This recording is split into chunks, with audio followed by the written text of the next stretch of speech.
Hey guys, welcome back. In this video, we are reviewing Swish for Mac and what it actually does. Swish is a small app made for macOS that improves window control using trackpad gestures. Instead of dragging windows around or clicking tiny buttons, you can move, resize, and snap windows using simple swipe actions on your trackpad. Once installed, Swish runs in the background. You do not get a complex dashboard. Instead, it works directly with your existing Mac windows.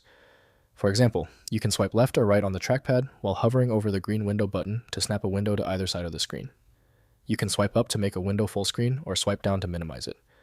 One useful feature is split screen control. You can quickly place two apps side by side without going into macOS full screen mode.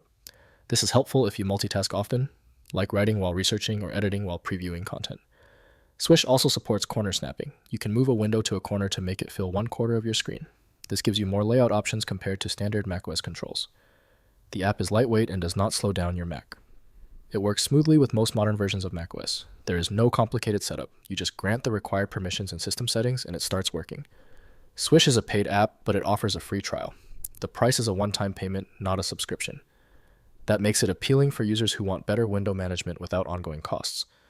Overall, Swish is ideal for Mac users who rely heavily on their trackpad and want faster window control. It does not change how your Mac looks. It simply makes everyday tasks quicker and more comfortable. If you value speed and smooth multitasking, Swish is worth considering.